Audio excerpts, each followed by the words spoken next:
High viewers, తెలంగాణలో SC గురుకుల హాస్టల్స్లో ఏం జరుగుతుంది? 15 రోజుల్లో 4 అమ్మాయిల ఆత్మహత్యలు. అందులో 2 అమ్మాయిలది ఆత్మహత్య అన్నది ఇంకా తెలియదు. ఆ పోస్ట్ మార్టం రిపోర్ట్ కావచ్చు, తర్వాత ఫోరెన్సిక్ ల్యాబ్ రిపోర్ట్స్ కావచ్చు, ఇంకా బయటకు కూడా రాదు. కోర్టుకు సమర్పించారు, కోర్టు మరి ఇంకేం చెప్పలేదు. ఫస్ట్ ఈ భువనగిరి దగ్గర ఉన్నటువంటి ఎస్సీ హాస్టల్లో ఉన్నటువంటి 10th క్లాస్ అమ్మాయిలు పేర్లేంటి? భవ్యశ్రీ, వైష్ణవి చనిపోయారు. అది హత్య అన్నట్టుగానే ఇప్పటికీ అనిపిస్తుంది నాకు కూడా చాలామందికి.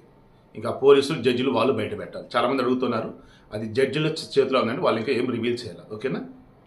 ఆ తర్వాత ఆ ఇన్సిడెంట్ జరిగినటువంటి 1 వీక్కి మన ఫిబ్రవరి 10వ తారీఖున సూర్యాపేట జిల్లా ఇమాంపేట దగ్గర ఉన్నటువంటి ఎస్సీ గురుకుల హాస్టల్ ఇంటర్మీడియట్ సెకండ్ ఇయర్ చదువుతుంది. ఆ అమ్మాయి పేరు కూడా వైష్ణవి.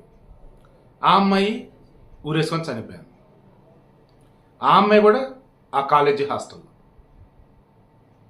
ఆ అమ్మాయికి సంబంధించి కూడా స్టిల్ ఎన్నో అనుమానాలు, ఇంకా విచారణ నడుస్తూనే ఉంది. అది కూడా ఇప్పుడు అదే సూర్యాపేట, అదే ఇమాంపేట, ఆ అమ్మాయి వైష్ణవి చనిపోయింది, ఇంటర్మీడియట్ సెకండ్ ఇయర్ అమ్మాయి.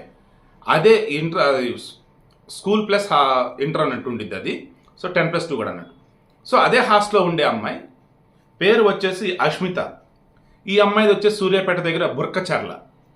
వాళ్ళ నాన్న పేరు ఆనంద్, వాళ్ళ అమ్మ పేరు జ్యోతి. పాప రోజు వరకు కూలీలు. మొన్న ఏమైంది, ఈ అమ్మాయి వైష్ణవి చనిపోయిన తర్వాత ఆ హాస్టల్కి, స్కూల్కి హాలిడేస్ ఇచ్చారు. వీళ్ళు ఇంటికి వచ్చారు, హోమ్ సిక్ అన్నట్టు. సో ఓకే, మరలా వెళ్ళాలి. పాపం వాళ్ళమ్మ శనివారం రేపట్లాగే కూలికి వెళ్ళింది. వచ్చేసరికి ఊరేసుకుని ఈ అమ్మాయి చనిపోయింది. అష్మిత వచ్చేసి 10వ తరగతి చదువుతూ ఉందండి. ఇక్కడ ఆ అమ్మాయి ఇంటర్మీడియట్ సెకండ్ చదివినటువంటి వైష్ణవి కానీ, ఈ అమ్మాయి 10th క్లాస్ చదువుతున్న అష్మిత కానీ, వీళ్ళిద్దరూ కూడా సూర్యాపేట, ఇమాంపేట అదే ఎస్సీ గురుకుల హాస్టల్ కదా.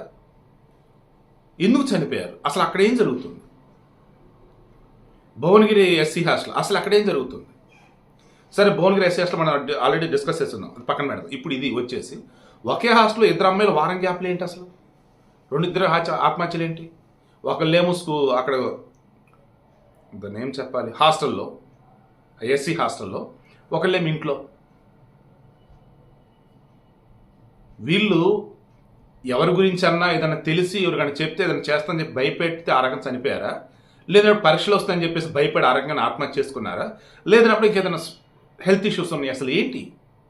దయచేసి ఇమ్మీడియట్గా తెలంగాణ ప్రభుత్వం అన్న, రేవంత్ అన్న, please, it's my sincere request, ఒక కమిటీ వేయండి. మీరు హాస్టల్ విద్యార్థులు ఎదుర్కొంటున్న సమస్యలు ఏంటి, అండ్ ఇప్పుడు చనిపోయిన వారికి సంబంధించి ఫుల్ డీటెయిల్స్ తీయండి మొత్తం. అండ్ హాస్టల్స్లో ఫెసిలిటీస్ వైజ్ పరిశుభ్రత కానీ, అండ్ వాళ్ళకి సైకలాజికల్ కౌన్సిలింగ్ విషయంలో కానీ, ఫ్యాకల్టీ విషయంలో కానీ, అడ్మినిస్ట్రేషన్ విషయంలో కానీ అన్ని ప్రాపర్గా ఉండేలా చూసుకోండి. దేశ భవిష్యత్ అంటే పిల్లలే అన్న. కొత్తగా మీ గవర్నమెంట్ వచ్చింది, స్కూల్స్ బాగుపడాలన్న, హాస్టల్స్ బాగుపడాలన్న. It's my sincere request, please.